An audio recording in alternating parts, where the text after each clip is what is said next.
Brace yourselves, folks, because this ain't a feel good kind of video. The price of everything is about to skyrocket, not just the price of gas. Most importantly, the price of our food. And I'm going to explain to everyone why the cost of our food is about to go through the roof, teaching people a concept or a term I don't imagine most of you are familiar with, and that's okay, called food miles. Now, I've even seen a sitting U.S. congressman post in a video talking about he doesn't understand why the price of oil per barrel globally is increasing so much when we just went to war with Iran and we don't even buy oil from Iran. So that really shouldn't be impacting the price of our oil that much, right? People listen to that guy, and that's a massive problem. But look, I earned a master's degree in sustainability, and much of earning that degree was focused on studying both our food system as well as our energy resources, as well as how those two things are super interconnected. So look, food miles are the distance that food travels from where it is grown and harvested or manufactured to your plate where you eat it.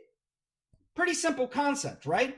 So let's say I'm in Tennessee. Let's say I'm eating a chicken breast, and that chicken that I'm eating was raised, slaughtered, and processed in Georgia, somewhere in the Atlanta area. That chicken probably traveled 300-400 food miles to get to me. But let's say that that chicken was raised in Georgia and then transported to Arkansas, where a ton of chicken processing goes on, and it was slaughtered and processed in Arkansas and then transported back to Tennessee to a grocery store where I brought it home and cooked it and eaten it up. Right, because I don't eat raw chicken. I cook my chicken. You should too. Well, that chicken in that case probably traveled 800-900 food miles easily. But let's say I'm eating that chicken as well as a vegetable from New Hampshire that made it from New Hampshire to Tennessee and a piece of fruit that made it from California to Tennessee. I've probably got 3,000 food miles sitting on my plate.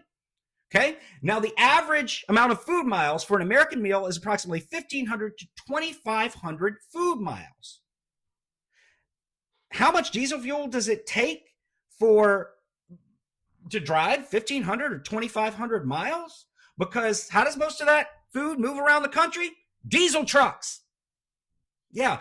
And do you think that these companies just absorb that increased cost on themselves? No, they pass it on to the consumer. That's you and that's me.